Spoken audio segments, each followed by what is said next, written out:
Listen up. We're finally here in Vegas now. I know 2020 has been filled with highs and lows, strategies so bold, and plays that'll make you go crazy. For some, their careers were just getting started, and for others, they had no idea where it was headed. You really think that we were done with this story? Not like this. Oh, you must be out of your mind. Amongst the greats, we welcome new and old challengers to the scene. First off, let me introduce you to XSET. This team have a big chip on their shoulder. You have Drip and Filthy making montage plays. These men are looking like a problem. Let's talk about Beast Coast, led by the one and only Fozo and joined by a veteran named Ghost with a bloodline coming from Rise Nation and Soniqs. Two massive kills. Coming down from Canada, we know all about Mirage. With the change to bring in Hot and Cold from Dark Zero, they're looking to roll past the competition. Hot and Cold is gonna clutch! What a huge play from Hot and Cold! Dark Zero's coming into this LAN League to make a statement. With the latest pickup of NJR from Disrupt Gaming, looking to frag away to get some more championship titles. But it's NJR with the ace! With NJR going to Dark Zero, this team are looking to disrupt the competition. And with their freshest pickup, they're looking to be nothing less than iconic this season. Like a breath of fresh air, Oxygen are looking to destroy the competition as well. With highlight players behind the likes of Foxay and Laxon, and picking up their two newest players in Kino and Yaga, look for Oxygen to clutch their way to the top of the leaderboard. Now more than ever, this team really looks like the Super Soniqs. Super has put together the right squad, and picking up players such as Rexon and Yeti, they're looking to muscle their way past everybody. I was just as hurt as everyone at home when I heard that Canadian had retired. But you know what? When it comes to world champions, and yes, I'm talking about Space Station Gaming, watch out for their latest pickup, Luke. And also behind the clutches and big plays from Bosco, Rampy, and the rest of the players out there, you already know what to expect.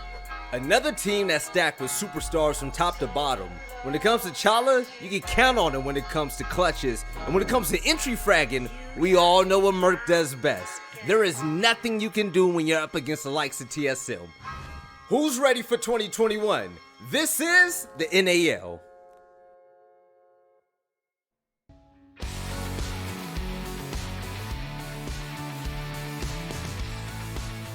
All right, ladies and gentlemen, welcome back to the NAL, and you guys caught us in the middle of our Super Week. The second play day of the week is going to be play day number 8. I'm going to be your host, Velly, bringing you all the action with my analysts, Jesse and Jacob. And Jesse, this is it, man. XSET Soniqs, what are the ultimate expectations for this matchup?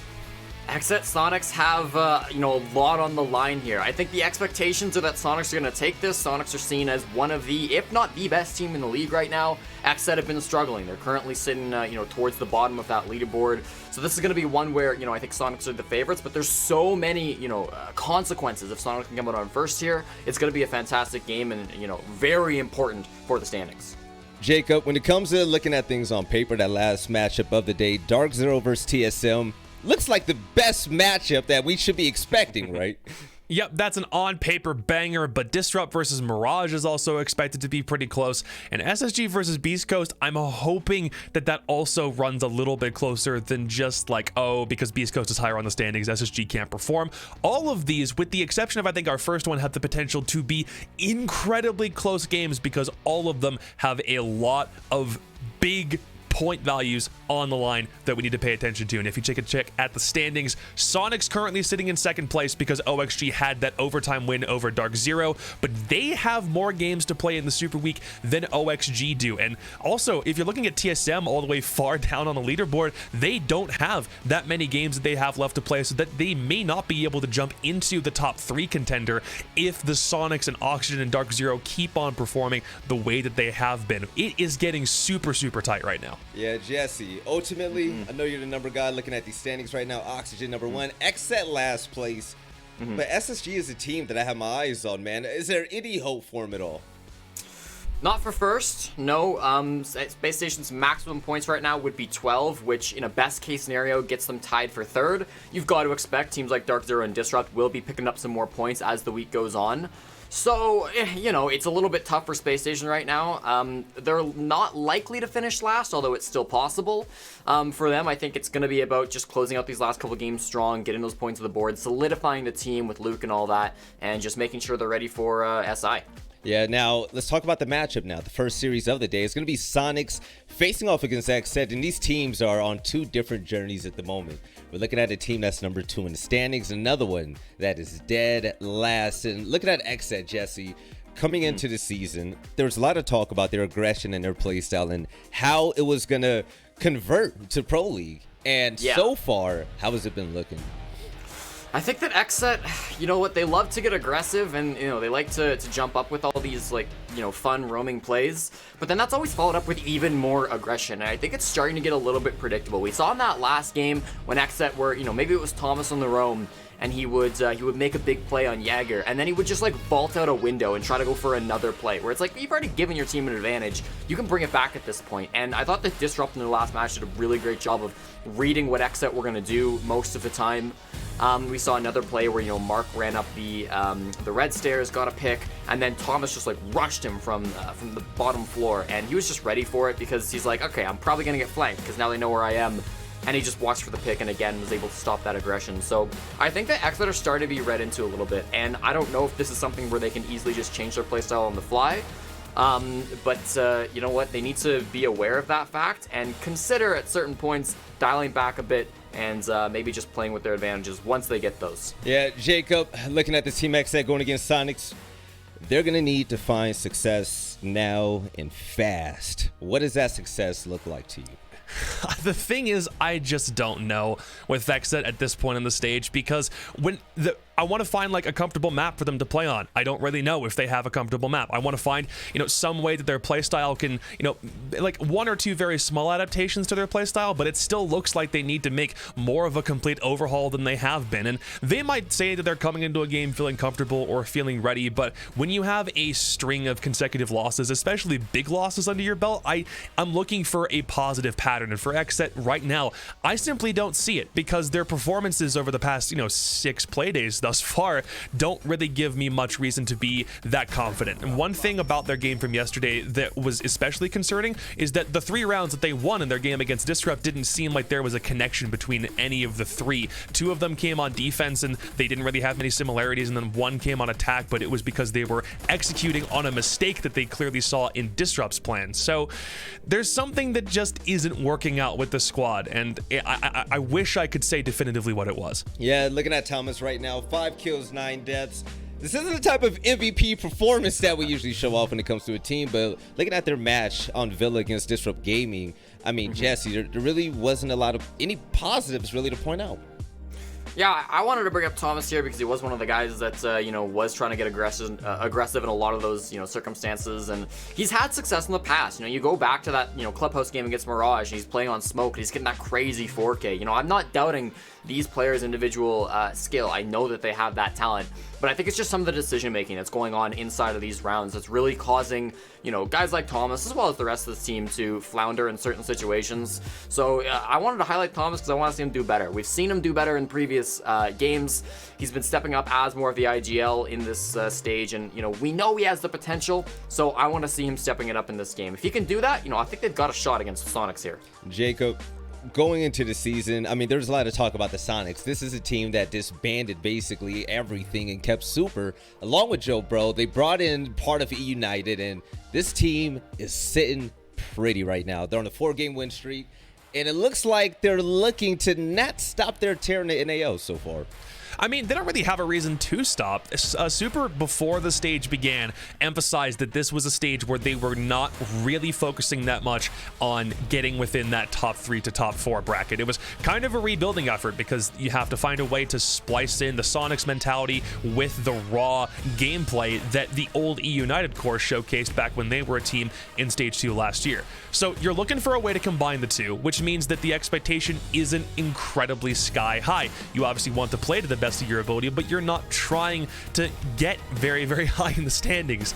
And look at where we are. They're now looking for the potential for first, second place. They're looking to bag an even bigger purse because the top 4 teams in this stage get a lot more prize pool money because there's no major happening. They're looking already at some of the fastest rising success, I think, that we've seen in the NAL so far. There weren't, you know, a lot of people who were looking to them to be setting the example in the North American League, yet here we are, and they haven't really slowed down. They have, you know, A couple of things that might be obvious or like glaring issues, but they had a bit of a slower start to the season, and ever since then they've been running roughshod over some of the best teams from last stage. It's kind of a storybook how fast they've been able to progress. And Jesse, talking about progression, there's one thing on the side of Soniqs that they've gotten a lot better at doing, and it has to do with collecting information. I think that you have something that a lot of people out there would love to see.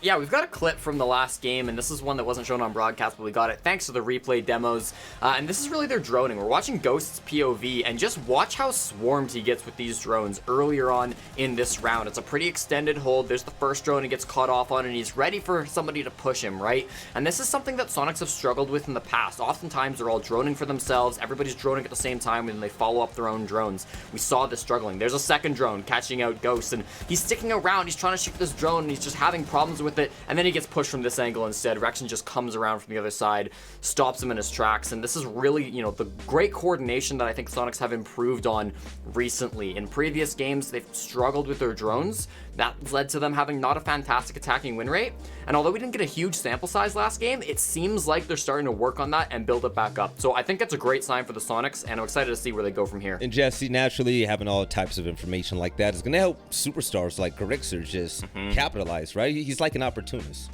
Yeah, Grixer still holds the position as the best player in the league. Statistically, he's plus 32. That's ridiculous with a 1.08 KPR. He's been the breakout superstar of this season. And you know what? I just love the way that he's, going about it. He's not a player that I think a lot of people were talking about, despite the fact that he had played in previous seasons. You look at this team, and I think Rexon stands out as somebody who might pop off. I think Kansan had some hype behind him. I think that, we even had, even Yeti had some, exciting, words about him. But Grixer's just not a guy that I think people were talking about until this season, and it's great to see him finally stepping up, going into that role. And as he said in his interview, anybody on this team can frag, but he's the one doing it right now, so he's gonna get the praise, he's gonna get the spotlight, and it's well deserved because he's played really, really well this season. Now, as the map selection is starting to get finalized a little bit between both of these teams, XSET against Soniqs, taking a look at their playstyles, you see a lot of aggression on both ends as well, Jacob, but there's success on one side and not on the other.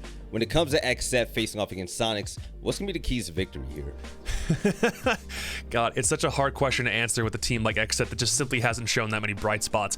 If I were to say it in plain terms, it might just be shutting down Grixer. And even though he's not the only player on the team who's been able to create impact and give Soniqs these massive victories, he does have a massive difference between the amount of kills that he has and the amount of deaths that he has. The differential for him is so far the biggest in the NAL, like Jesse mentioned. So to be able to take a really pivotal player out of commission, especially early, is going to be a massive priority for XSET if possible. Now, it's not so much in Siege that you're able to target a specific player, but the idea is still the same. If there's somebody with a lot of momentum that is getting a lot of kills but isn't getting refragged out nearly as much, then maybe that's a sign that for XSET that aggression needs to be tempered only in the sense that you're pushing in solo or blindly or without a whole bunch of drone work. Make sure you understand where people are and go for those frags as efficiently as you can, rather than going in guns blazing gung-ho and hoping that there's going to be a player in your crosshair when you enter a certain choke point. So take your time, work with it a little bit more, but the players on the Soniqs are so influential when they're able to just stay up and get frags. Take them out early and you have a much better chance on your execute. Jesse, nobody here knows maps better than you, and the map selection screen is finally here. If I were to ask you, what map would XSET have the best chance at winning on today, what would your answer be? I would probably go something like Coastline. It's one where XSET love to get aggressive, and it's one that Soniqs have struggled on a little bit, in previous iterations of this team. There's only two maps that Soniqs have actually played this season, Clubhouse and Oregon, so I'm looking out for those two. Coastline and Oregon in the final three. There goes Coastline. XSET disagreeing with, what I might think their better maps are, and with Soniqs having a ton of play on Oregon, they played it 4 out of 6 playdays so far. I'd imagine they go there, but they go Chalet instead. This is a wild card. So XSET left Soniqs with the decision between Oregon and Chalet. Soniqs have consistently gone to Oregon this season. Almost every single game, they have gone to Oregon. They switched it up here against XSET. They're going to bring out only their third map of the stage. Chalet will be where they choose to tussle against the black and red. All right, so it's prediction time, fellas. Jacob, when it comes to this, Chalet, Soniqs versus XSET, not a lot of film on both of these teams when it comes to this map. Who do you think is going to come out on top? So Soniqs have only played 2 maps so far through this stage. They've played Clubhouse, which they haven't found a lot of success on, and Oregon, which we called them the Kings of Oregon yesterday because of that win. I am going to go with Soniqs. This is just kind of a given. I don't really need to explain much more because of the way that XSET have been performing and how Soniqs and XSET are kind of at completely different ends of the performance spectrum currently.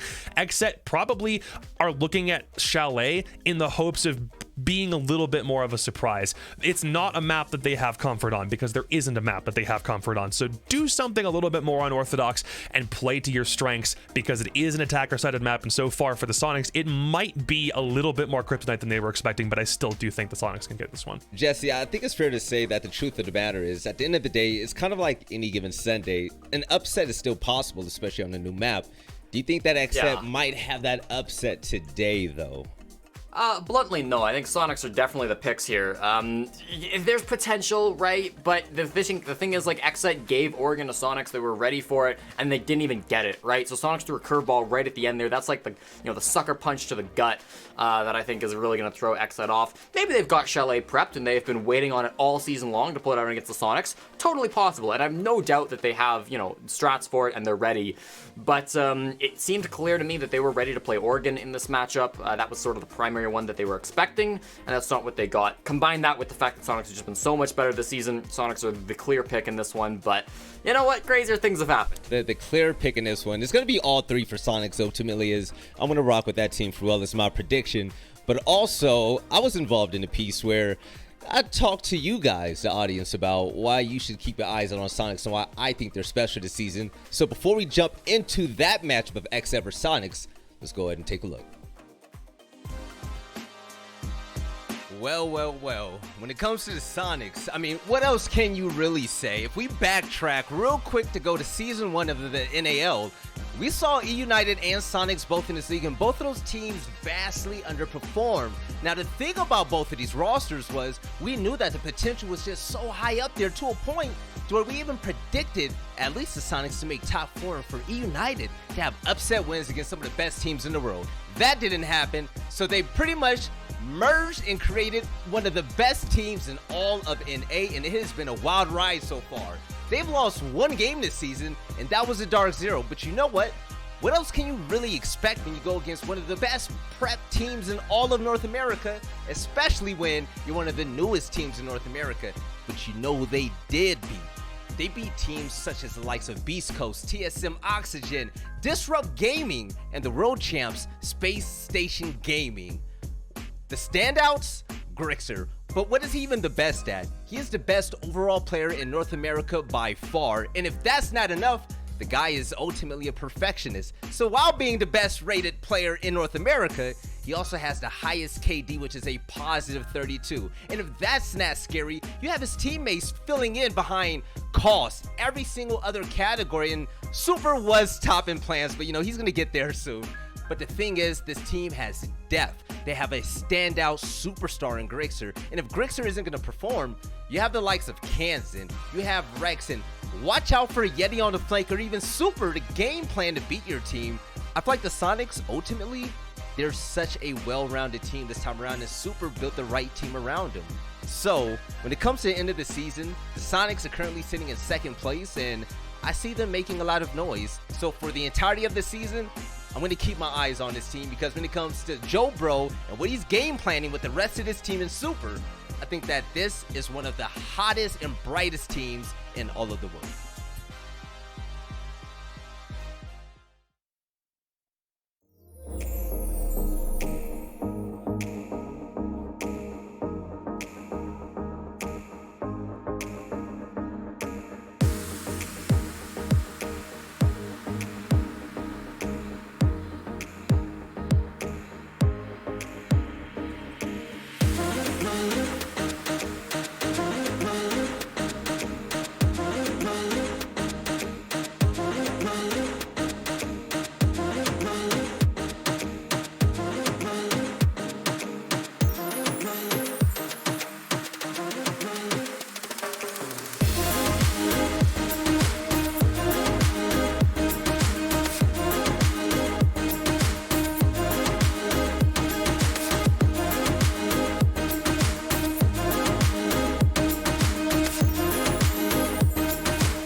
I'm Super, the captain and IGL of the Soniqs. You're watching Rainbow Six NAL.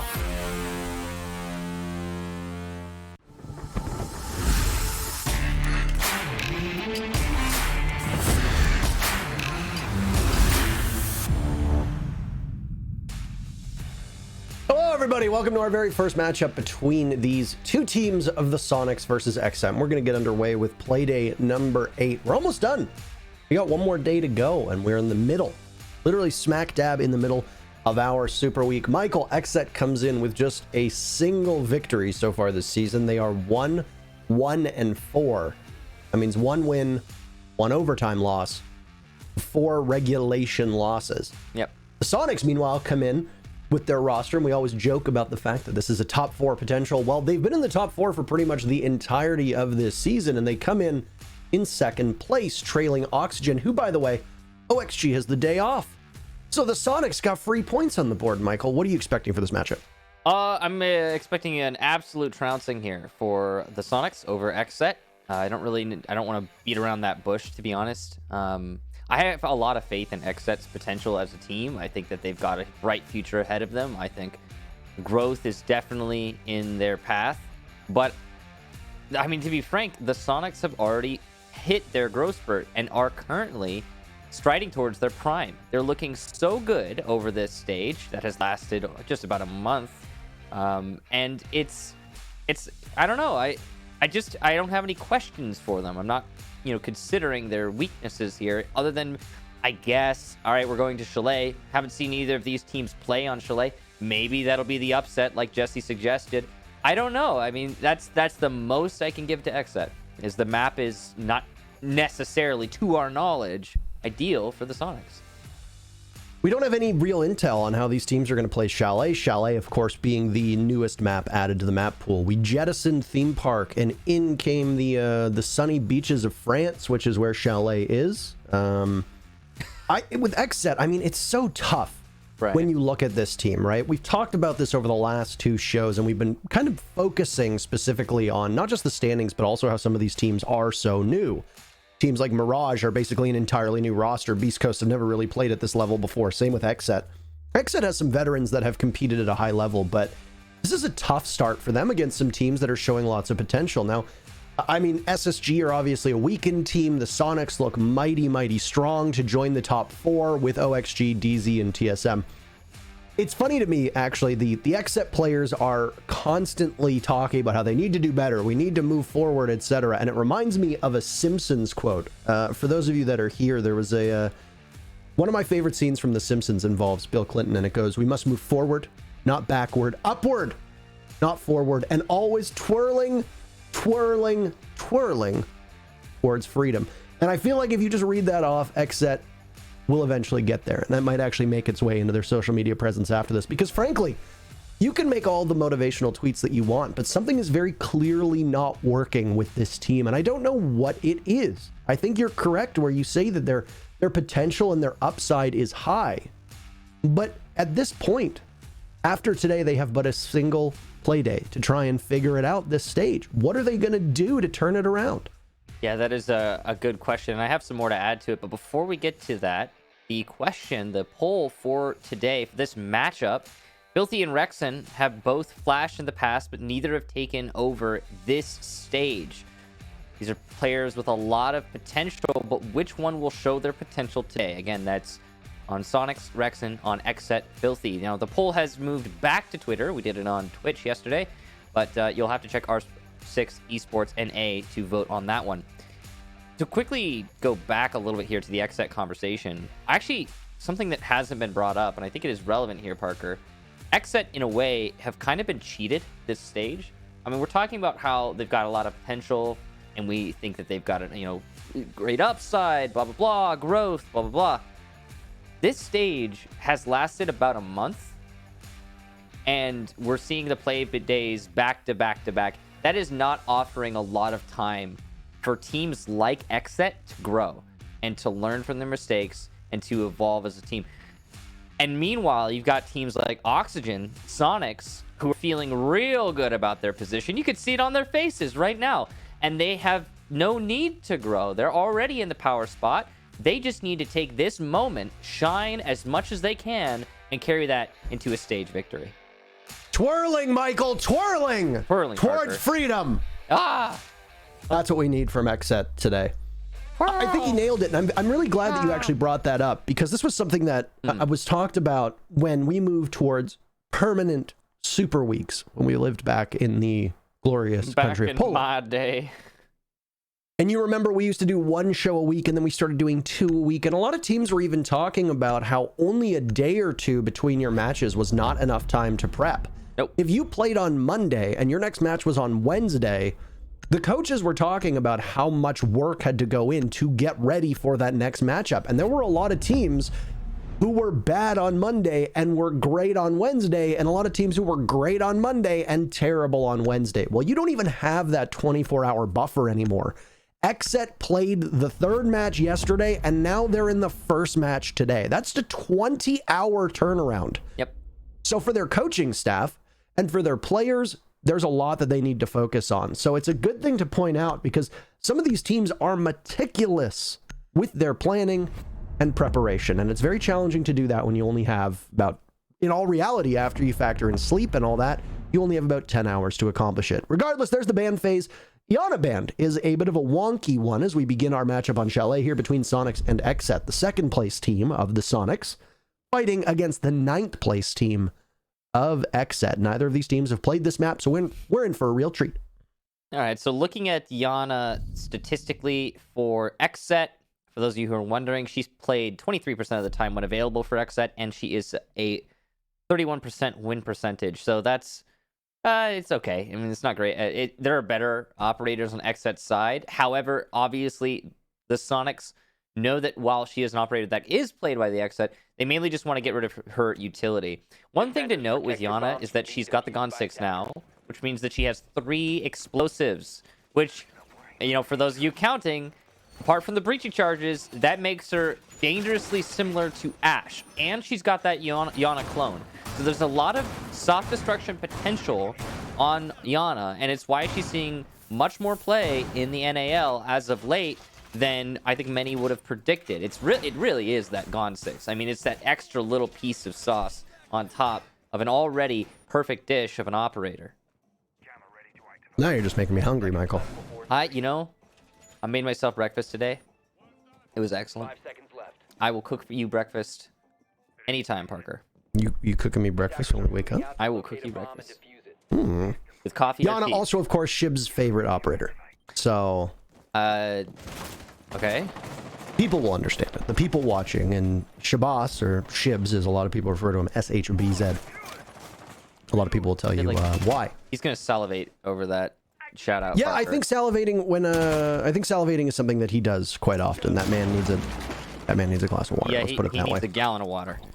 Now, here we go. Right away, very first round, the Soniqs favor running Lion an awful lot. It's usually Super who's on this role, but they've instead flexed because they've got Super on another operator, this time Hardbreach playing on Ace, who for but a time has smokes remaining. For those of you that have not kept up to date with the designer notes, it was noted by Ubisoft 2 days ago that some significant changes are happening.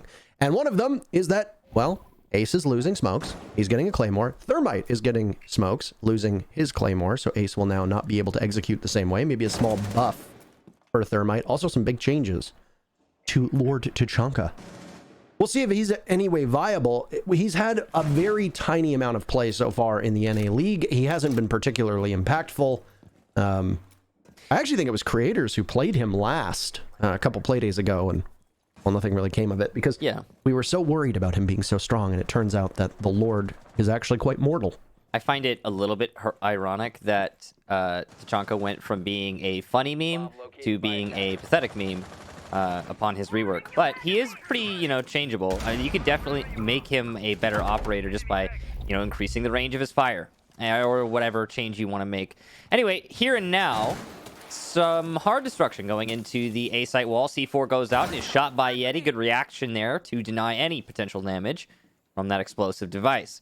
I like the hard destruction. That guarantees control deep sight for the attackers who can boost, but also means the defenders can see deep into the hallway, giving them a chance to fight back. This position is well set up by the Sonics. I wonder how it will work for them when they go for the execution. Well, Drip's hanging out inside of blue, watching the back of wine. We also saw the vigil of Butters upstairs, wasting lots of time in the main lobby, but he was essentially boxing shadows because all of Sonics are going for a back take. They're positioned over by this wine wall. Super appears to be in the middle of the bomb site, by the way, getting that diffuser planted. He tries to begin and then holds off. The Sonics have great coverage here. Drip is first to die, gun down inside of blue. Rexon holds the angle. Down goes Tomas. And the Sonics find themselves with a 2-player lead.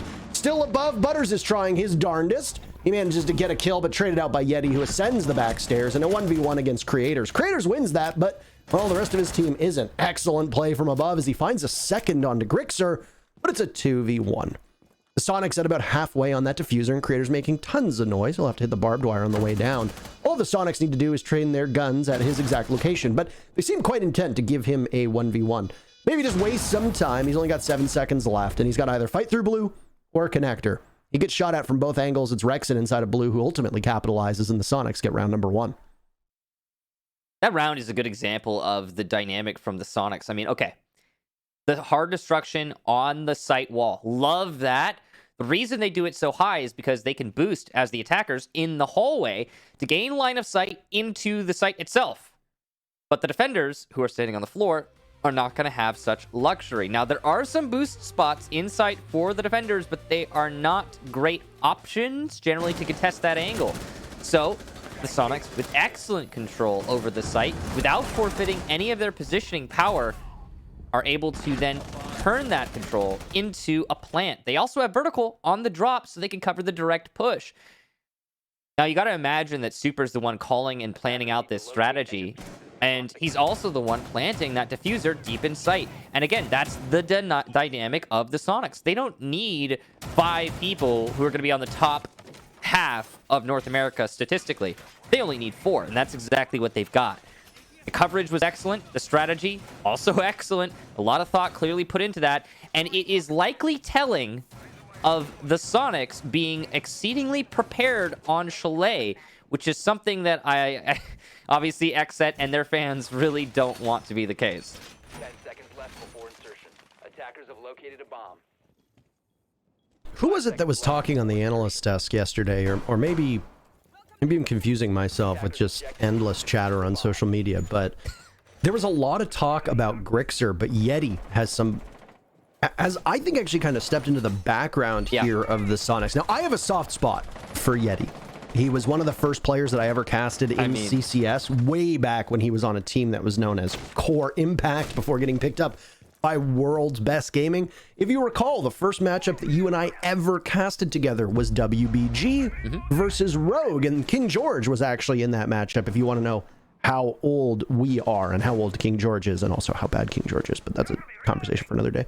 I've always had a soft spot for Yeti. There have been some comments that teammates of his have made in the past about how he can kind of domineer a team and just absolutely take over and play the way he wants. It seems that he's being given a lot more freedom to do what he wants to do on the Sonics without having to run the actual team itself. That is in many ways Super's job. Joe Bro as well, their coach, has been helping to guide that ship forward. And it's really, I think, gotten the best out of Yeti. And we're seeing just a tremendous resurgence from him. I know this comparison is different in many ways because the players are different in how they affect the team. But I would equate Yeti joining the Sonics to Canadian joining Space Station back in the day. Wow, you think Yeti's as good as Canadian? What? No, I'm not. That's what you just said. That's what you said. Oh my God. I think that the way that they flourish on their team is partially due to the fact that they're given the space to play the game the way they want to play it with a team that understands their goals. And Yeti has been, in my opinion, I agree with you, he's been squandered in past teams. But let's get off that to the action right now, because Grixer, the man who has been statistically #1 in North America, and it's not even close, is going to get the leadoff kill to this round. Butters tries to land the one tap, but misses ultimately with that TCSD-12. And well, there's going to need to be a refrag from XSET at some point in this round, but it's not going to be now. XSET is quite intent on holding inside of games and then watching the draw patch as well. So even if library control goes in favor of the Sonics, they've got a couple sets of eyes on it. Creators playing on library stairs now, drip beneath it as well on a Frost setup that we've seen lots of teams use. Creators isn't going to be able to do anywhere near as much as he wants to, and unfortunately for Rexon, he turns his back to Filthy before getting traded out by his own Nitro Cell. A bit puzzling on that one. Doesn't really matter because Kansan would have got the kill, so that's an execution. No points earned for you, sir. No, not at all. 20 seconds left. It certainly doesn't feel like that, though. So Butters and Drip in a 2v4 for XSET. Butters is watching the hatch. So is Drip. They're watching the exact same hatch. And down goes Butters. Yet he's going to try to drop into the bomb site. And it's a valiant effort for Drip, but it's nowhere near good enough. XSET were just a little too focused on the exact same thing. The Sonics bulldoze into the bomb site with 10 seconds left. No diffuser needed. They get the final kill. And they get the round as well. 2-0. Who says Super can't frag? Give him the F2. He'll pop off. There you go. His stats say that, Michael? The casters say that, Michael. The analysts say that, Michael. Twitter, he Twitter says it himself, actually. Twitch chat says that. Reddit says that. He says it. He does say it. Yeah, he does. So when you, Michael, when you ask a question, who says Super can't frag? Literally everybody says that. Well, he did that round, so that's cool. You know, proving us all wrong. Huzzah! Yeah. This is, by the way, he's doing it. This is, by the way, this is a joke. And I need to say for all of you curmudgeons who are not as adept at understanding humor. Yeah. It's a very sophisticated joke. You need a lot of intelligence to understand it. It's kind of like Rick and Morty. Exactly like Rick and Morty. You need a very high IQ, you know? I wish I had that copy pasta memorized. Anyway, that round. What defined it for XSET? They relinquished control of the upstairs about halfway through the round. I think Filthy tried to fight for it back inside a library. They're really struggling to deal with this Lion, and it seems like even though they're running a mute and a vigil, they're getting immobilized an awful lot, and they're not able to fight back against the Sonics. They're just giving SQ so much leeway to entry. Yeah, they certainly are. I think that the control from the roam is negligible. That's one of my main takeaways. The Aruni was trying to roam by bathroom early in the round, pushed off by a drone. I mean, yeah, they didn't die, but it's just so fast. And it's fine, I guess, if your opponent is going to be... Okay, if you're XSET and you're roaming and you don't put up any kind of stop to prevent a clean sweep on the roam for the Sonics, then... You know, that would be okay if the Sonics were lazy or slow or, you know, poorly practiced. But they haven't been for a long time now. I mean, this whole stage has been efficiency 101 for Sonics. So that Chrome clear it's going to be fast. And it's going to cause you problems later in the round if you don't confront it somehow. Now, the other option, of course, is going to be just, you know, anchoring down on site, but that didn't work out very well for the Sonics when they eventually get to that, or got to that last round. This time, they're going to go back to the bottom floor, by the way. They haven't defended Master yet, which is curious, a site that some teams like to play, but they'll stick to the bottom and middle floor for now, see if they can find success here. This is a very attacker-sided map, obviously, that benefits the Sonics, who are starting on attack. But it's also worth noting that the stats for this map are, well, they're kind of mind-boggling. Yep. Since Chalet entered in the NA League, through the 3 times that we've seen it, and now you can add 4 because now we're at least 2 rounds into this contest. Wine Cellar, down below, the bomb site that XSET is holding right now, has never been successfully defended by a team in North America. So... tall task for XSET to try and break that. And it's going to get even worse for them now, and any chance of possibly holding on to it has, for but the moment, become a gigantic question mark. Creators gets picked on the entry, and then Drip soon follows. SQ, yet again, they win the opening duel. They're perfect through the 3 rounds. They have been extraordinarily proficient. There's a Nitro Cell from Filthy. It gets tossed out in the exact same way. Yeah. It gets absolutely nothing. I think this one actually detonated. It didn't get shot out. Another EE1D will go. Kansan still has a single charge remaining, and Tomas will lie down prone and just watch that angle. Filthy now staring over towards Wine and by the trench hallway. See if Filthy can get anything with it. The guns from XSET are pointed in such a way that they are susceptible to getting pushed from main stairs, and if somebody decides to charge down, they might find Butters looking from the back. Butters is just filling super full of lead and now trying to do more damage as Yeti has the diffuser in hand. Filthy falls, and it looks like the Sonics will be good on this execute. Thomas with a kill.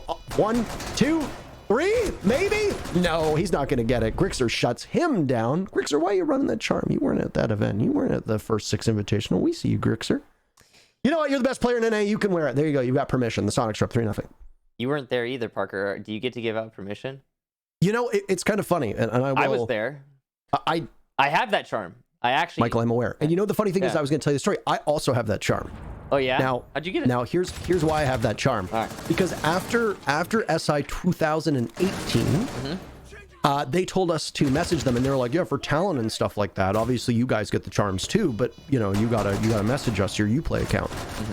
So I was like, okay, so I did that, and the next thing you know, the first 2017 charm also appeared. And I remember there was a particular broadcast where I openly said, please remove it from my account, I don't deserve it. I was not present at the very first SI. I didn't even watch Rainbow Six. I was playing the game. I had just started playing the game by the first SI had happened. I started January 4th, 2017. It was the first time I played Rainbow Six Siege.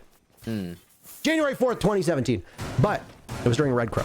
But I was not present. I did not watch it. The first official Pro League match I watched was the Gamescom event when I was actually flying out to my buddy's bachelor party in New York. I remember that I was sitting at Pearson Airport, and we were talking at the time, and we had, at that point, we had stated that in a perfect world we'd like to cast together, but we were just waiting essentially to see what would happen.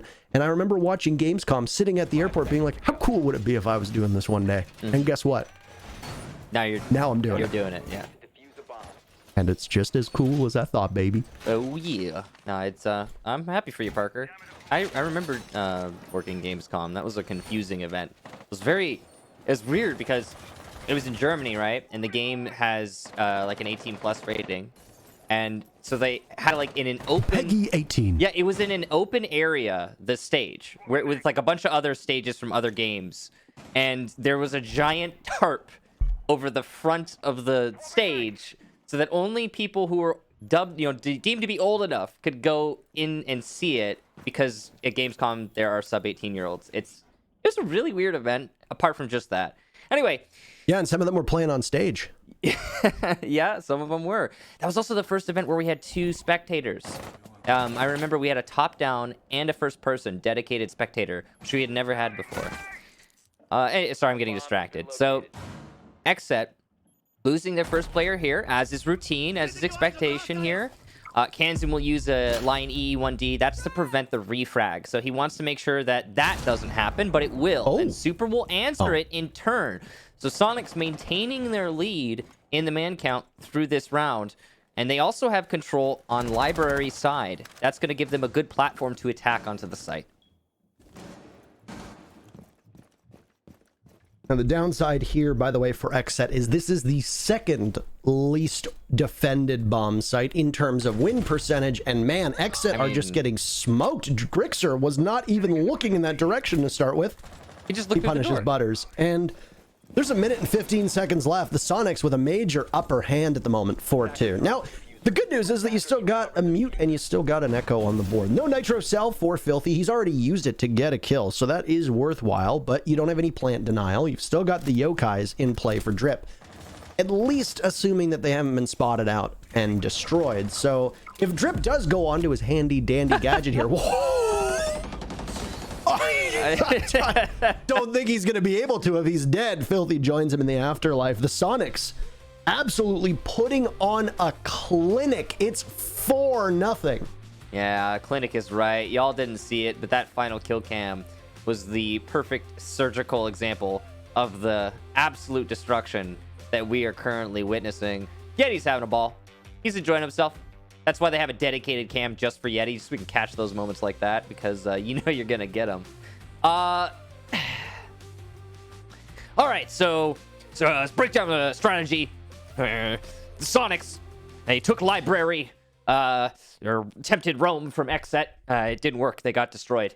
And then after the Soniqs, they had library. They also opened up the main wall, started pushing in from K9, and then XSET all died. Attackers need to locate and I mean, I hate to be this guy, but we didn't even see half of what happened that round because the Soniqs killed them all so fast. Yeah, it was. I mean, it was merciless. And they don't even need to execute. It's just like free kills walking into their crosshairs too. It's weird.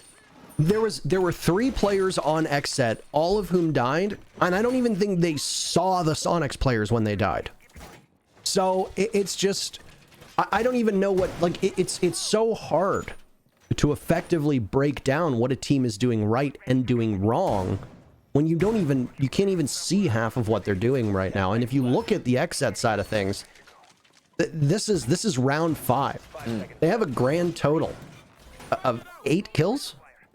8 kills through 4 rounds of action means that you're good for 2 kills a round. That is very, very bad. It doesn't matter what the score line is. You have nobody who's being successful on the roam at the moment. I have not seen very many high impact kills from XSET. I would go so far as to argue that I actually haven't seen a single high impact kill through these 4 rounds for XSET at the moment. Yeah. They've lost every opening duel. They haven't been proficient at stopping the plant from going down. They're not really wasting any time. The tempo is being very firmly set by the Soniqs right now. Now, obviously, we discussed this in the second round. The Lion is a particularly strong operator for doing just that. So should it surprise you at all that the Lion and the aggression from the Soniqs is carrying the day? Not really. Nah. Now, this is, I mean, the result isn't surprising regardless of all factors. The one little ray of sunlight for all the XSET fans out there is that, as Parker mentioned earlier, this statistically is one of the most attacker-sided maps we've seen in a really long time. It's right up there with Consulate, but it is somehow more attacker-sided than Consulate. More attacker-sided than Coastline, which isn't, by the way. And there's the leadoff kill. XSET, finally, an impactful frag, and this might actually lead to round success. They also take down the Lion, which has been a thorn in XSET's side throughout this entire map. That's a huge play, and it defangs, if you'll pardon the pun, that execute from the Soniqs. Now, there's still time for them to recover here. This has actually been a bit of a slow round for the Soniqs because there's still 5 players from XSET alive, and there's 1:15 on the clock. In comparison to the previous 4 rounds, the Soniqs are a bit slower than they have been in the past. They've also made some changes themselves. Super is now playing on Twitch. They've taken off the secondary hard breacher and are instead maybe going for some intel, maybe going for some better guns, as some players can favor the F2. Additionally, that Twitch drone can be quite good at disabling whatever gadgets or traps they find in their way. XSET's best opportunity at a round, though, will continue onward. Their push has not been slowed down, as they've now netted 3 kills in a row. Creators 2 of his own, leaving Rexon and Grixer to do the heavy lifting for his team. And Rexon, with a jiggle peek towards blue, will have to get this frag here, or else he'll be absolutely fried. He's not too far off of being able to push into the bomb site. He'll do some intel gathering just by the fireplace, and Grixer has some bullets whiz past his head. He knows that there's one up top, and he fills Thomas full of lead, but can't really capitalize. The Jaeger will re-engage, and it's a miss from Grixer, a rare one. Rexon, 2 of his own. He pivots and does so perfectly inside of the main lobby. He's only steps away from the bomb site. He'll light up Butters, taking out another bit of HP on Drip, and all this damage that he's doing isn't good enough for a full kill. It's a 1v3. 5 seconds left. Rexon on a sliver of HP. Dare I say it, XSET finds themselves on the board. 1 second remaining, and that's exactly what's going to happen. Finally, they break the streak. XSET finds round number 5 in their favor, and it's still 4-1 for the Soniqs, but XSET have something to be proud of. Let's go, XSET. So, the roam upstairs, library held well through the shield, backstairs, and through the chimney defense. That's a great crossfire that we see used by many teams in the NAL on this map. And it's one of the reasons why, I think the primary reason why, bar gaming is the statistically best site for the defenders on this map. Good job to XSET finally going to bar again and, you know, trying it once more and being successful. You love to see that. If they can get one more round, then fantastic. XSET are ending the first half 4-2, and as the defenders, that is the advantageous scoreline, at least based on what we've seen so far from this map in the NAL. Now, they have to win on the bottom floor, because that's where they decided to go. Now, this, again, is a site that has yet to be defended successfully in the NAL, so XSET need to kind of, you know, I guess, right, a sort of history for NAL. First time successfully defending the bottom floor. If they want to get that 4-2 scoreline. Might happen. I mean, we've only seen this map played 3 times before. is the thing that needs to be noted to everybody, and will be repeated ad nauseum, is that that was a successful bar gaming defense, which prior to today's Playday had a 69% defender win rate. Nice. Kitchen dining was just a little bit behind at 67%. That's a heartbreaker, only 2% away from the funny haha number. Wine cellar and snowmobile are still at 0%. So we'll see. I mean, bar gaming is the best bomb site for the defense right now, and bar gaming also has the highest pick rate. Filthy, I think, was trying for the floor, but that is a glorious miss, and he is in the danger zone and could get swung on by the Lion.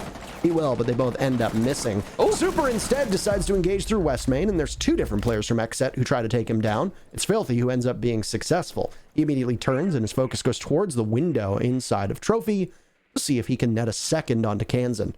Unfortunately for him, Kansan goes on to drone. And now the Soniqs, realizing that yet again they've lost this opening duel, they cannot afford to dilly-dally as they did in the previous round. Sacrificing the first pick is one thing, but it completely throwing your execute off is another entirely. XSET will now head back to the bomb site through the master, or through the dining room, and now wait out the Lion charge. We're almost at the halfway point in this round. The roam has been great once again from XSET, and the Soniqs are struggling the second time in a row. It's going to get worse as Creator takes down Rexon. So you've lost half of your hard destruction, you've lost one of your primary soft destructors, and excellent players both. And now XSET, with half the round left, have fallen back to the site. They don't need to continue to contest. They've already taken the advantage. And they're going to use that to try and wait out this last minute. Diffuser recovered for Yeti, and he can start opening up the wall, but as you can see, soft destruction there from likely Thomas earlier in the round means that opening that wall is just going to be a little bit more difficult for Yeti than normal. Now, he is a proficient Maverick, and it's not going to impede his progress, very much, but he doesn't have the coverage anymore. There's just not enough manpower on the Soniqs, having lost 2 players already. So he's got to be careful and cautious of aggressive play from XSET while he opens that wall up. A whipped stun there for Grixer is going to slow things down ever so slightly, but it won't be the end of the world.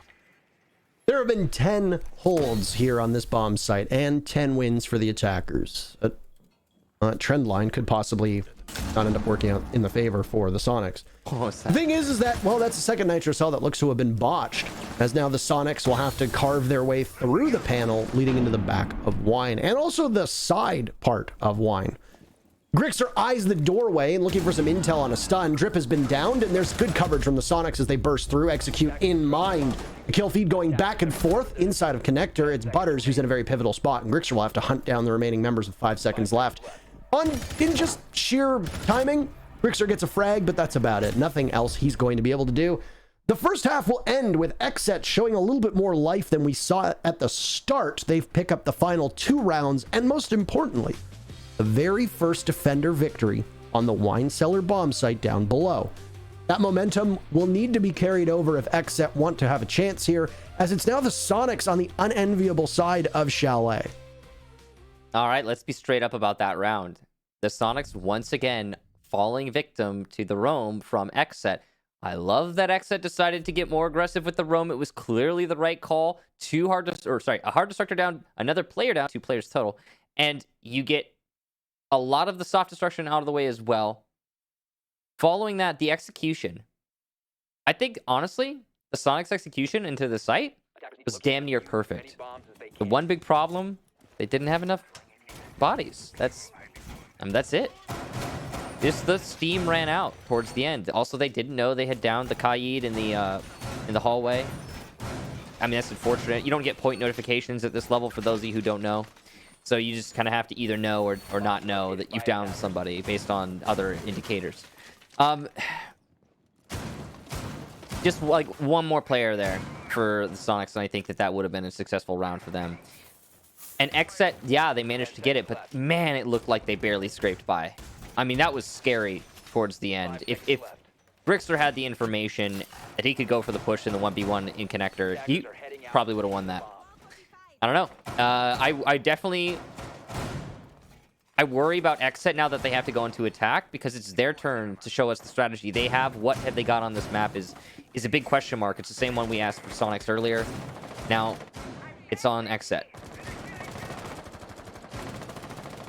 I mean, salvaging 2 rounds on defense, when you look at the overall success rates, I mean, yeah, bar gaming and kitchen dining are better for the defenders.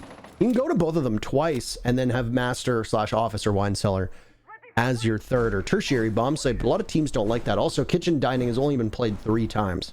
And wasn't played, by the way, at all in the previous defense by XSET. So it's hard to get a really good understanding of that bomb site, strictly because we don't see that much of it. Now, the good news is, well, the Soniqs are starting on that site. So we're going to get all 4 bomb sites here on Chalet played. Yep. Yeah. You want to give the people the information that was just shared with us by none other than Jesse Chick. Oh, what is this? XSET, according to Jesse, XSET are the worst attacking team in the league, 26% success rate on attack. Soniqs are the best defending team in the league with a 72% success rate on defense. And that kind of like, yeah, I think that hammers home the big question in the air that I was mentioning earlier. I really don't know if we should be having faith in XSET's ability to attack, because they have struggled with it a lot in the past, as eloquently, statistically stated by Jesse. Now, I will say that their attack has been a bit sharper recently. They won a set of attacking rounds on the very first Playday and then went, what was it, 3 Playdays without a single victory. And they start off the action by dealing quite a lot of damage to Super. Now, the action comes with a minute left, so XSET are battling the clock as much as they are battling the Soniqs for now. XSET's good fortune for them, though, has control of above, and they've got lots of kill holes to look through. The members of Soniqs who are defending down below, they need to be particularly careful about where they sit. Grixer retakes from above with Rexon at his side. They're going to head through Solarium and try to catch somebody on a flank. Grixer will do just that. Butters is having a very rough game so far, and well, it doesn't get any better on the first attacking round. So the Soniqs can at least take 1 member of XSET out of the action. With 20 seconds left, there is a 0 in the basement, and I don't know exactly what Filthy is going to be able to do because all of his team is dead. He's going to have to enter the bomb site from below and ascend the stairs in West Main. I don't know if he's going to be able to do anything at all. If it were up to me, I would not give the Soniqs a flawless round, but Filthy might have other plans, potentially fight for it with just a second left. He ends up destroying a potential flawless as he takes out Kansan, who is as confused as we are with what happened. Regardless, Filthy spent most of that time downstairs, much to our confusion. The confusion of the Soniqs. Ooh. Doesn't matter.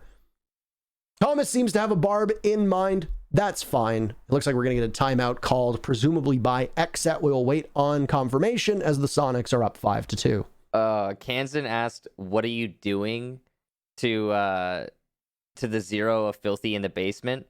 And Thomas replied, "Pulling a Grixer." To which Rex... What was that, pulling first in North America? Yeah, exactly. That's what Rex had said. He's like, yeah, I mean, he's first in NA. And it looks like he's going to keep his position, by the way. And I will say, statistically, he's not just first in NA. He is first by NA by a large margin as well. I mean, the gap between him and the closest player it was Shuttle. Shuttle has a rating of 1.27. Grixer has a rating of 1.36. That's a lot more. Because the next closest gap, I mean, you got Shuttle Hot and Cold in third, 1.27 to 1.22. So, yeah, Grixer's kind of putting miles between him and everybody else right now. You know what I'd love to see? I'd love to see a stat about Shuttle before the sunglasses and then Shuttle with the sunglasses. It feels like it's the cool Daniel versus cooler Daniel photo, except it's cool Shuttle and cooler Shuttle with the sunglasses. Well, that man's ice cold. He dropped, what was it, 20 kills, 22 kills, something like that, 20. In just a match a couple days ago, his rating has been just creeping upwards. The ratings have been quite volatile, though, because there have only been 7 Playdays so far, and a number of teams have had buys. OXG has a buy today. Heck of a time to celebrate, by the way, for Laxing, whose birthday it is. So if you want to wish Laxing a happy birthday, please go to his Twitter and... Happy birthday, Laxing. I mean, you can flood him with happy birthdays. Happy birthday, Gabe. Happy birthday. Go over to... This is what I want you to do. At Laxing at ALXING. Go on Twitter and at him and wish him a happy birthday. Flood him. Flood him with well wishes. Other than that, he's by the way, he's in the top 5 of the entry. His teammate Vertical is up there as well. OXG, those positions will be safe from falling because they're not playing today. But as for the Sonics, this whole team has been in the top 5 of most categories. Super just fell out of the plants category. He might be up there now that there were 2 successful plants. One of them was by Yeti. But Grixer has been the man on a mission. And when you look at cost, it's a 72% win rate on defense for the Sonics. Coming into this matchup, Yeti, Rexen, and Grixer all had a KOST, that's kills, objective, survives, and trade, of 72%. That is a mind-bogglingly high number for 8 matches against other top-tier talent in their region. Yeah, it really is definitely impressive. And Grixer through this match so far, it could end any moment. We've seen it happen going into the second half where a player will, do well and then suddenly they're not doing so great. But so far, Grixer is continuing to have a number 1 in NA performance. Now, he's 10-2. Yeah, it really speaks for itself. Now, the clear upstairs for XSET is going rather slowly right now. And for some reason, Thomas and Butters are the primary entries, while Creators watches flank. I don't know what that is, what reason it is. I guess it's the soft destruction. There you go. Butters will down Kansan and finish him off in short order. There you go. Okay. Took a little bit of time, but the kill has been secured for Butters. And everyone he brings to the table is going to mean a lot more because he has not been having the best match. Sometimes, again, when those quiet players come alive, they really do impact the map. I mean, Butters having a great game honestly can make all the difference for XSET. And I know that people get tired of us harping on specific players, and sometimes the players themselves get tired of it as well. Most of the time I say, tough, you want to compete at the top level, you're going to have criticism for how you perform, just as we as casters get criticism for the way that we cast, and just how coaches receive criticism for the way that they coach. It just comes with the turf. Competitive landscape. But when Butters is on entry positions, and in many ways XSET needs him to entry successfully, drone successfully, make space for the team, buy your team time, hunt down the roamers, etc. If you have somebody who's not capable of doing that, that puts a lot of stress on the rest of your team. And sometimes it works out. You might see some stat padding here with players getting unimpactful frags, but more often than not, it can be too much for the team to recover from. Now, the good news for XSET is that whether it's Butters or not involved in this capacity, they are cleaning the Sonics out, and it is a 5v2 for XSET with 20 seconds remaining. It's Grixer and Super to try to hold things off. Super is on smoke, and he's going to continue to use those toxic canisters. SMG-11 in hand, he needs to watch the hatch, but also watch Bar as Grixer has his back to the bomb site. He's just watching the stairs. Super with the drag across. It takes down Creators. Thomas now, his damage is being done. He turns around and pivots, and he'll give some of it out as well. Butters and Thomas finish off the round, and an attack for XSET breaks in their favor. They're not leading yet, but they're closing that gap, and the timeout seems to be successful. Very scary round there for XSET, though, towards the end. They almost lost that one to time, but the collapse worked, and that's what matters most in the end. Now, the roam clear, the roam upstairs was non-existent for the Sonics, which worked out well for the XSET. And I say, okay, sorry, upstairs. They did have roamers in library and by chimney and by top backstairs, but they weren't extended at all on the master office side. That worked for XSET because the roam downstairs for the Sonics was vulnerable then to the vertical play that Butters brought out. In dining, you lose your Melusi early. Strategically, that's a misplay there from the Sonics. If they're going to roam in dining, they need to also have at least some sort of information proxy above or a roamer above to let you know what you're going to have to deal with. Kansan was not ready for that, and that's a great start for the Sonics. Or sorry, for XSET. Following that pick, it really didn't get any better for the Sonics because the crossfire roam between the backstairs and the chimney wasn't well held. The shield at the top of backstairs didn't help in the end because of the soft destruction doled out by by XSET. Then the push from XSET through Trophy was easy to apply pressure onto the backstairs position because the chimney player was playing too passive thanks to the holes that were opened up in the office wall and the player outside front door. Really, I mean, I have no other way to put this than to say XSET executed very well. And I mean, I'll let you all know that I recognize I have to eat my words, because the attacking half so far for XSET is looking pretty solid, if that round is anything to go by. Now, there's one thing to note with this matchup, and obviously we don't want to get ahead of ourselves here. The Soniqs have a good opportunity to win, and right now I would say they are the favored team, and that favoredness is obviously going to continue on now as Filthy has taken a lot of damage. He played that lurk role with Zero last time around, and we'll see what he's able to do as he was challenging Rexon inside of the lobby. But if you look at the landscape in terms of NAL standings, Dark Zero has tomorrow's match off. Tomorrow is the final play day. DZ plays against TSM tonight. This is their last opportunity to get any points, and Dark Zero enters the day 2 points out of first. Yes, that's correct. 12 points for Dark Zero, 14 points for Oxygen. If the Soniqs get all 3 points today, only them, OXG or DG or DZ are capable, or DG are capable rather, of getting first place. If they get 2, DZ and TSM still have a chance. This is, of course, based upon these teams winning their remaining games and getting all 3 points today and tomorrow. So the Soniqs are in an excellent position to finish in the top 3 if they get 3 points and potentially even first place. And that, of course, is thanks to our analysts, in particular Caliber Jacob. The analyst desk has been doing great work to try and contextualize where a lot of these teams are in regards to the standings. These teams, in regards to each other, are on the brink of combat, with the wall in office getting opened up. It gives good line of sight in Trophy Hall, and XSET can use that to pressure that backstairs position we talked about earlier. You can see this time, the player by Chimney, Rexon, is trying to be a little bit more aggressive to support his backstairs player and prevent the one-way pressure, and also to down players like Butters, who leaves himself exposed.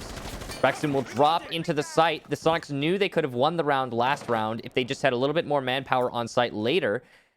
And that's going to leave, I believe, still 1 on the back stairs, but no, that player will fall back 2. Soniqs have gone all the way back to site just to hold in the last seconds of this round. Filthy and Butters will not be able to survive whatever onslaught of utility is expended by the Soniqs, be it a toxic canister, be it a nitro cell, etc. The gun's doing the work that they need, though. Rexon, from deep down in the basement, takes out Creators. That's the first pick, but he's traded off with Super Dying. Your smokes, no longer a major concern.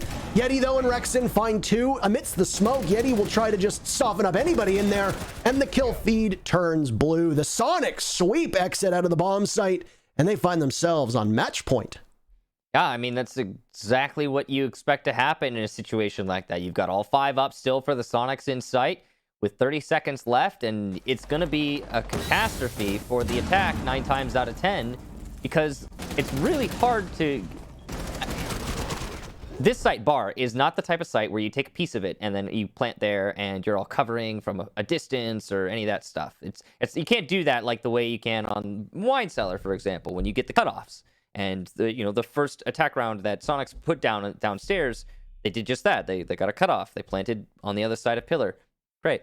You can't really do that on Bar. On Bar, I mean, you could try, but it's not likely to be successful. On Bar, what you want to do is you want to get the top floor early and then play vertical to get man advantage. It's kind of like a TDM site. It's just how it is. There's not a lot of room to work with. Not much to cut off. But XSET didn't give themselves the advantage that they gave themselves last time they attacked that site. 2 man up. Because they couldn't get that off the roamers, I mean, the round outcome was kind of already set in stone. Well, this is where the 4D chess of Joe Bro and the Soniqs comes into mind here, Michael. Coming into today, even though Chalet is the most attacker-sided map in our map pool, there were still 2 bomb sites that favored the defense, Bar Gaming and Kitchen Dining. Well, what did the Soniqs do? Round number 1, they went to Kitchen. 67% chance so far, 67% record of the attackers losing. Defenders won. And guess what? The defenders won. They played the numbers. They won. They go to Bar Gaming and they lose the first time. Oh no, that's bad because Bar Gaming had a 69%. Nice. There you have it. 69% chance of winning for the defense, or 69% chance record for the defense. They lose that and then they go back there. And guess what opens after they do that? Kitchen opens yet again. The 2 bomb sites with meager win rates for the defenders. That's Master and Office upstairs and Wine Sailor Snowmobile down below. They were avoided by the Sonics. They don't like them. They say we're not going to go there. So instead, they opt for the bomb sites that give them the best chance. And with it, they are going to bully poor XSET across this map. Now, XSET, I will say, since moving to attack, have looked significantly better. They were able to pick up some big kills in their 2-round victories on defense. They won round 5, round 6, took a timeout, won round 8. Problem is that you can start to stitch together a couple rounds here and there, but if you're trading rounds when you're already at such a deficit, it will always favor the team that is already quite a ways ahead. And the Sonics established a 4-0 lead that right now looks insurmountable for XSET. We'll see over the remaining 90 seconds here in the round, or just a little bit more than that, if XSET are able to close that gap. Jackal's going to be really useful along with these drones to gather the information necessary on the roamers above. And there's the Jackal spotted. Pre-fires out from Thomas, but no, Castle's not exposed. Grixer's just going to fall back. He's actually, no, he's sticking to his guns and his position, despite the drones, despite the Jackal track, despite the rushing Ash. And it's not going to be the right call. A 2K for creators. This looks like it's going to be an extended victory, if one, for the Sonics. C4 goes out and does not land, at least not as much as Super wanted. Sledge of Butters will keep opening up above the site. This is the vertical play that they needed to have on the bar, and they're getting it way, way faster here on Dining. Drop opened up. Super needs to challenge. Somebody from Sonics needs to get aggressive and get a pick back, or this is going to be an XSET round. Look at what a good set of utility operators can do to the defensive structure that you are trying to hold on to. The Sonics have to scramble from every position that they're in because of the fact that everything's been opened up. Thomas goes down for XSET. Super's tried to retake into Trophy. Can't do it. Creators is there. Creators looking mighty fine. Yeti at the moment is trying to stand as best as he can against the onslaught from XSET, but he can't do it. Just as you having a significant lead in rounds is hard to overcome, it's very difficult to overcome that when there's a lead in terms of man count. And that 2-piece from Creators to open up the round really did knock the Sonics on their heels, and there was no time for the Sonics to recover at all, let alone recover gracefully. So XSET takes the win here on Kitchen. The bomb site is still open. Sonics can go back here. Their record on it might be 50-50, but they're going to say, we prefer to go somewhere else. They're going to go up to the top floor. They do not like that bottom floor defense. That is unsurprising given the numbers. And from everything we've seen across all regions, the bottom floor does tend to be quite unfavorable, and the stats back that up. So it's so far for the Sonics, they've split the defense. They won one on bar, lost one. They won one on kitchen, they lost one. They're going to go upstairs to master. Now, the thing is that if they win one on master and then lose one, they win the match. They don't need overtime. And that's what the Sonics are obviously going to be focusing on. They have still 2 more rounds to go, and they need to win just one of those. So far, based on stats, there's a very high likelihood of that happening with how the Sonics have played. We've seen some really awesome things from XSET through this match, and I think it's the same story every single time we see XSET play. Little glimpses into the brilliant minds of XSET, the potential that they have as a team, and then they still lose somehow. That's been the consistent, the go-to for XSET. Is it reliably. That last attack, beautiful execution. There's nothing else to say. The information gathering was on point. The follow-up to the drones on point. The soft destruction above on point. The patience from Butters upstairs on point. Everything's looking perfect. XSET planned it out, and they executed it exactly how they wanted the round to go. Beautiful. The same thing for their first attack onto the bar. Beautiful. And then they still somehow managed to lose a lot of matches. Maybe this will be the different one. Maybe this will be where they bring it to overtime and they win in OT. I don't know. I mean, they even changed the record by winning the first ever NAL defense of the bottom floor on Chalet. But what I can say is the same thing I've been saying. There's a lot of brilliance on XSET. There's a lot of potential. It's just not consistent yet. Oh, I mean, just as yesterday when we watched that Beast Coast matchup against the Sonics, it seems like we've got the Sonics on our mind. All the time. And guess what? We're casting them tomorrow as well against Mirage. Ooh. Exciting. I hope the Sonics are a fan of us, by the way, because they have to listen back if they keep the sound on. And Sonics fans, I feel for you having to listen to us just drone on and on about your preferred team. But it was just like yesterday. The Sonics were obviously a very good Oregon team. They played it 3 times as the most played map. East Coast had never played it. We speculated, well, maybe they were keeping it in their back pocket. Obviously did not look that way, and the scoreline suggests that that wasn't the case based upon the results. But with Chalet here, I mean, XSET are putting in a much better contest than I honestly expected coming in. This is the team that has but a single victory this season, going up against the powerhouse of the Sonics. This roster is particularly formidable, and they haven't exactly had a ton of time to really vibe or gel. Ditto XSET, by the way, as now Grixer is on the hunt. He could potentially capitalize off of this, and he'll do just that. Nobody drones out Grixer, though, yet he falls to Creators, so the Ash putting in work. Creators, 11 kills for him on the day. He only trails Grixer in terms of what he can do. It'll be a battle of the Titans as we hit the final minute or so of this matchup potentially, but round definitely. Biggest problem here is that, yeah, you've gotten a pick, but it's a trade. And on top of that, you've got 30 seconds left to execute into the site. Where is your principle of power? It's not going to be through this main wall. You've still got 2 gas canisters in Super's pocket. He's going to stop you from planting if he has his way. Now you've got big window repel. That's good for Filthy. He's going to have to put in massive work there. Butters through the smoke. Will take down Super. That's your smoke eliminated. No more gas canisters. The plant could go down, but nobody has diffuser. So it's a frag fest here for XSET as they push into the site. Butters will retrieve that diffuser and start planting it, but it's going to hit 000. It's on Filthy and Creators to continue to hold this cutoff to deny the push from these defenders. They've done a good job of that. Now in a post plant, the advantage has shifted to XSET's side. And with Creators getting his 3rd kill, I mean, he's vying for the 4th. And in a post plant, it might happen. Grixer peeking at a piano, and there it is. Well, Parker, Creators heard you, and he has now outfragged Grixer. It's like a raid boss right now. Yeah. You can't take him down. The man's just warming up.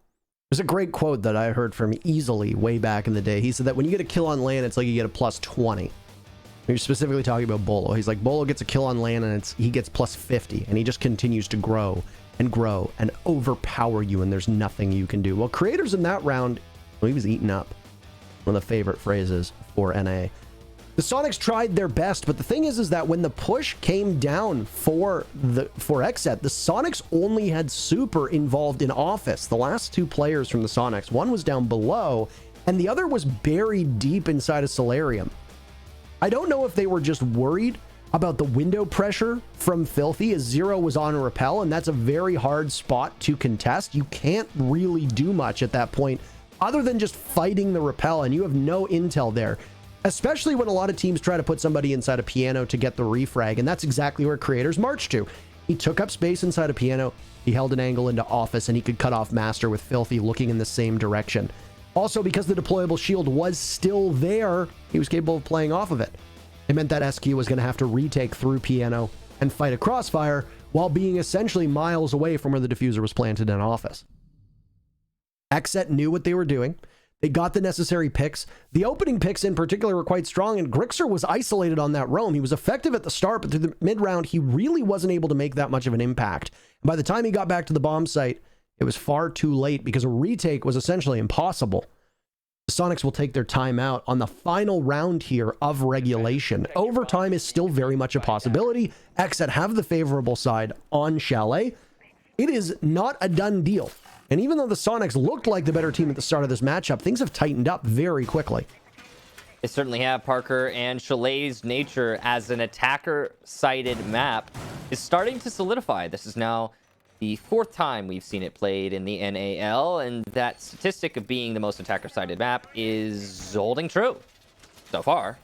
And we've seen the majority of these rounds be attacker-sided. So 10 seconds to insertion. I don't know. I mean, is Sonics going to be able to break that? I mean, they get to go to Bar, which is their best site on defense. It's everyone's best site on defense. This is the best site on this map right now. Statistically, at least. Your own assessment may vary. So that's at least one good thing going for the Sonics. One potential, denial of overtime. But look at this. They're doing the same roam they did last time they failed to defend this site. They got to be careful losing those players early through the vertical and the top floor clear. XSET might try a different strategy, though, as they look to want to clear through Snowmobile. That's a little bit of a mix-up, and we'll see how it goes, though.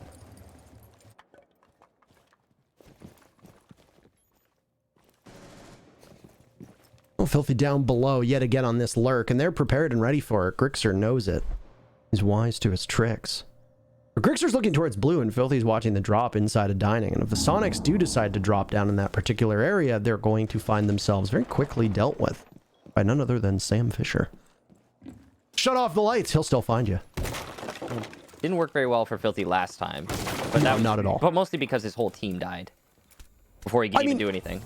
We've talked about certain players who play this playstyle. Laxing is one of them. Thinking Nade will often be in that position for SSG too. If things just go to hell in a handbasket real quickly. The lurker. Your lurker role. You don't usually call it a lurker. We call them roamers. Well, I mean on but defense, you right? lurk as a roamer. It's so different. Roaming and lurking in this game have different definitions, but that Well, doesn't timeout really obviously didn't work too well. Butter starts things off, and we are now about to head into overtime, question mark. Kansan gets chased away by a grenade placed directly in front of his shield. The Sonics are reeling from that first death. And Yeti going down means that the Yokais will remain uncloaked, decloaked, whichever one you want to call it. A desperation C4 from Kansan, hucked from library stairs, but it is in a completely different area code from all members of XSET. Nobody's going to be there to receive it. Super playing in bar stock with the panel as Rexon finds one for the Sonics to equalize. It's Drip who is dropped. That's Diffuser surrendered as well. Oh, down goes the Jaeger as a spray through the window of Thomas ultimately connects, and now Creator's in a battle of his own, takes some damage, but he still stays upright. All of Sonics will now watch the windows and doorways leading into the bomb site, knowing that there's only 30 seconds left. XSET still don't have access to this diffuser. Thomas turns and he vaporizes Kansan. The Sonics are in bad position now as Grixer will need to win a 1v4. He's got the Roni in hand, not a lot of bullets as he tries to contest, but overtime is on the docket as Thomas sends Grixer to bed. Say goodnight, chat. And say goodnight to 3 points. The best that the Sonics will be able to do is 2. Ditto for XSET. 4-2, 4-2, Parker. I mean, I didn't see it coming. I thought this was going to be a blowout for the Sonics, but here we are. XSET showing us their true potential. Now that we go to overtime, they need to show us they can keep that up consistently. That's been the problem for XSET through this stage. Now, the Sonics have the advantage of starting on attack. When we talked about this earlier, the majority of rounds being attackers sided. XSET, they had some good moments on defense, but I have to say both of the defensive wins for XSET overall, I feel like mostly came down not to luck necessarily, but to time, if more than anything. The Sonics made poor use, pardon me, of time on their clear, and often were facing 000 when executing into the site. You'll see one player from XSET still alive and hiding in a corner, and he will wait out the clock, as you do in those situations, beautifully. Now, XSET will need, I think, to show us something different on defense if they want to have success in overtime, because I think that strategy against the Sonics is going to stop working at some point. I think that the Sonics are going to get wise to it and start playing their early clear a little bit faster. 5 seconds left before insertion. Attackers are moving out to locate a bomb and defuse. At least I would hope so. I would hope so too, man.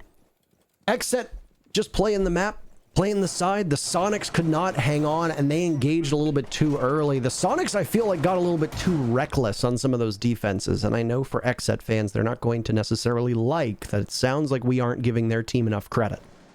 XSET performed fine. I think that they deserve praise for the way that they entered. I think that their strategy was better in those final closing 4 rounds than we saw, even though the first of those 4 rounds started with a loss. I feel like they were better in a lot of ways. All Creators playing off of that main door almost nets his team a first kill. This overtime, obviously, the fact that the Sonics are going to be on attack twice is quite favorable to them. Trend lines do break, though. We've seen crazier things. But obviously, that doesn't mean that Sonics is necessarily going to win. They started off with a good advantage on attack, but it was all for naught. Yeah, crazier things like Filthy sticking his face in the library window. Is that a good example? Yeah, I mean, I wouldn't do that. I think XSET have read into the fact that this map is attacker-sided and are trying to get aggressive to counteract that. We've seen this before. It's only partial aggression is the curious bit.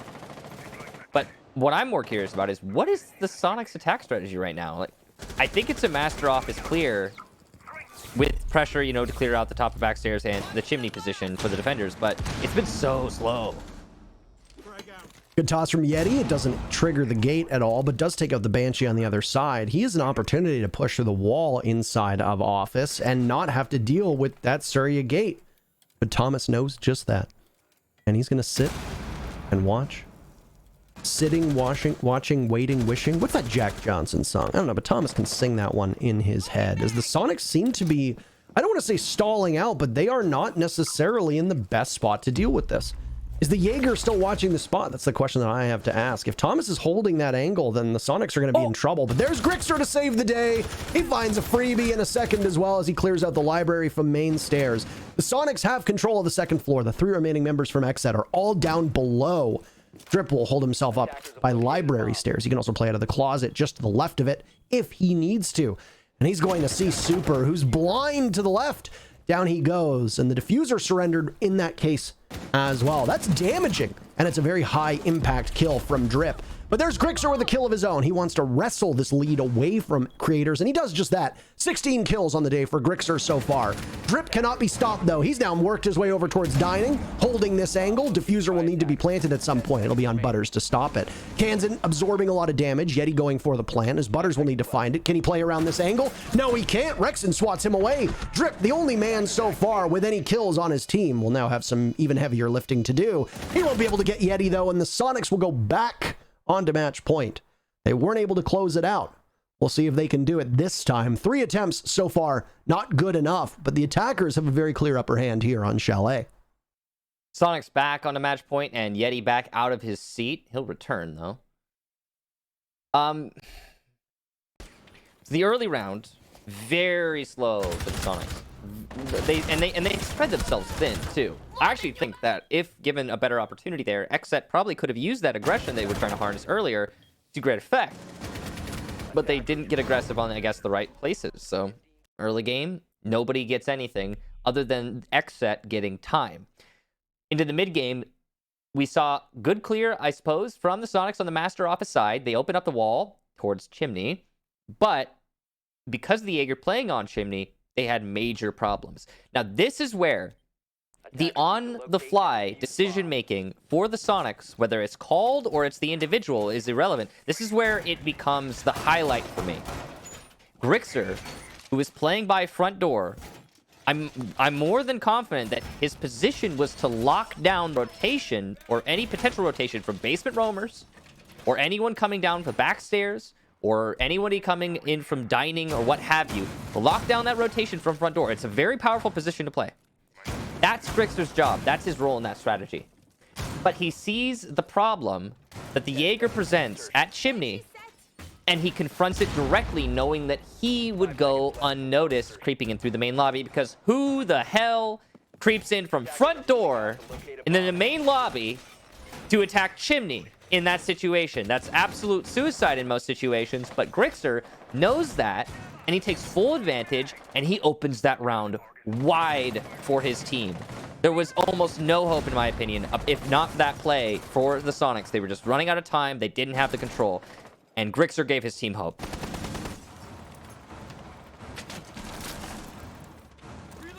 This has really been a battle of the Titans here for these two top performers. The supporting cast has been quite strong on both teams, though. Thomas with some very impactful frags of his own. Drip had 2 big impactful frags in the previous round, but unfortunately their impact was not as pronounced as the rest of the team wasn't able to do all that much. They died one by one and got whittled down by the Soniqs' constant tide. Now the Soniqs will move on to defense and will play scattered throughout the map, trying to hold down Kitchen and realizing how crucial it is to hang on to the floor above. We actually got to see that clear as day as Super struggled with losing the entire ceiling in both Dining and Kitchen the last time they attempted this bomb site. So if he is unable to survive on that floor, and if his team is unable to hang on to the top floor, well, then you're not going to be able to do too much through the closing portion of this round. There was an opportunity there for Rexon and Thomas to get into a brawl, and Rexon decided to swing onto that one. He didn't need to engage. This is something to note. The Soniqs have been peeking quite a lot to try and offset the pressure that XSET applies to the bomb site by getting a kill early. And those are two swings from the Soniqs that do not work out in their favor. Yeti takes a big gamble, jumps out, down goes Filthy. Butters too, but Butters still has an opportunity to be picked back up. Thomas will take down Kansan as you see both Super and Yeti running for their lives. They're on the bottom floor, and in the frost mat, down Thomas goes. That's an easy kill for Yeti.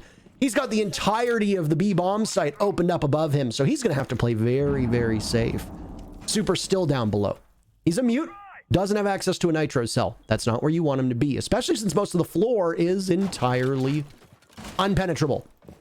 So Super is going to need to get back up. Lots of time for XSET to use their man advantage to good effect. Yeti trying to play an odd angle. He's got a little bit of foliage to support him on that, on staying unnoticed. The big problem is going to be the vertical. Should they identify him with the drone, he will be picked off. And oh boy, those tracers so close to Yeti's head. Super going to be playing by the west lobby. He could do some great work here if he wins his ones, and it's going to have to be more than just one, but it won't be any as XSET cleans up that round. The attacker-sided nature of this map continues, and we will go to the very final round of overtime. What did I tell you, Michael, about you and I having this caster's curse where we always have a mashup that goes to the final 15? Yeah, just every time. It always happens. You got something to do today? Cancel it. Because we're casting some damn Rainbow Six, Michael. XSET on their final defense, and no matter what the final round of this matchup, we have Mirage versus Disrupt up next, and that one will be tight as both of these teams inhabit a similar place in the standings. They are only 2 points apart. Mirage is in 6th, Disrupt is in 4th. Mirage in many ways living and dying by hot and cold. Disrupt so far living and dying and oftentimes by shuttle. And that's a story that we'll talk about when we actually get into that matchup. But right now, we are deep into overtime. The Soniqs have consistently ended up in the deep depths of the matchups that they find themselves playing against, regardless of what team it is. They had a blowout victory over SSG. They lost to DZ. They beat DG 7-5. Up against OXG, it was an 8-7 victory by the Soniqs. Against TSM, it was an 8-7 victory. The Soniqs so far, when getting into the 15th round this season, they're 2-0. They're going to hope that that continues. And they're going to hope that this attacker-sided map continues as well. They've got the favorable side. They've got 3 players who are all doing an excellent job of hitting their shots today. And they are trouncing XSET in kills. We'll see if any of that is able to hold up, because the 15th round does tend to get quite wild. It's scary because when you hit that 15th round, you want to go for the plays that will catch your opponent off guard because you've already conditioned them to expect certain things from you. So you start playing in the most unpredictable way possible, while simultaneously not wanting to lose the match at all costs, which means that you usually don't take massive risks like the one that Creators, the top frag for XSET, took with that aggressive push over by Trophy. The cutoff that I had talked about earlier from Grixer, the one he was supposed to hold on that round where he basically won for his team by creeping into the main lobby, yeah, that's that cutoff right there. And it's going to net an early frag for the Soniqs. XSET has to answer that kill back. They have to do it before the execution on the site, or there will be massive problems for this defense. Yeah, you're going to have to play down 4v5, 2 minutes remaining, and most importantly, the dagger, of course, is that it's Creators. You cannot deny how much easier it is to play against a team when their hottest hand is not in the most pivotal of rounds. I mean, teams have talked about it as well, when you'll get a high-performing player, and now Thomas goes as well. The only 2 players from XSET to break double digits so far are gone from the action, 90 seconds remaining. And 2 Lion charges have already been burned. Those EE1Ds working to keep XSET in place. They don't have a vigil, they don't have a mute, so there's nothing to stop them from being detected. It means that that immobilization could potentially hurt XSET. Drip is lined up on library stairs now as we turn our focus towards what will likely be a bit more aggressiveness. He's going to be guarding one of those frost mats. If somebody decides to jump on in, they'll have to fight either Drip or the mat. You pick your poison in that regard.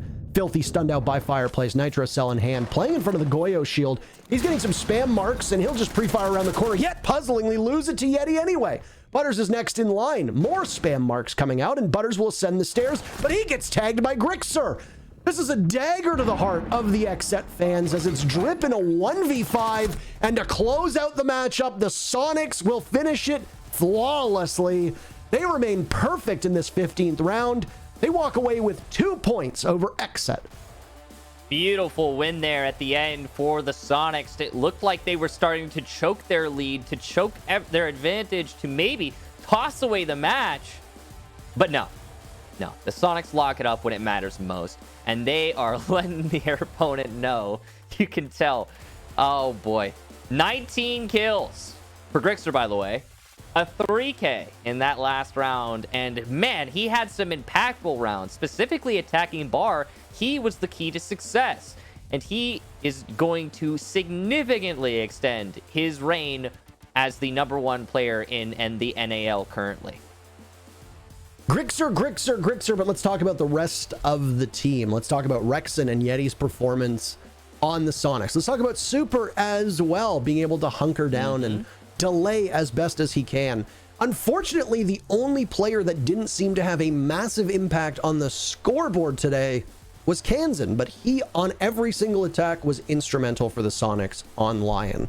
As for XSET, having the opportunity for creators to make his way through the defense allowed so many openings for XSET, and those opportunities came for Thomas, for him to work cleanup as well. Filthy on the flank, while Butters' utility work did great at dislodging those pesky operators from the Soniqs. It was a nail biter, and both of those teams have some things that they can look back on and shake their heads at, while also being proud of. That was just our first matchup, and it was exciting. We needed all 15 rounds to put that one away. Up next is Disrupt versus Mirage. Before we get there, you know it. We've got a break and then some beautiful analysts. Let's start with the break first, though. We'll be right back.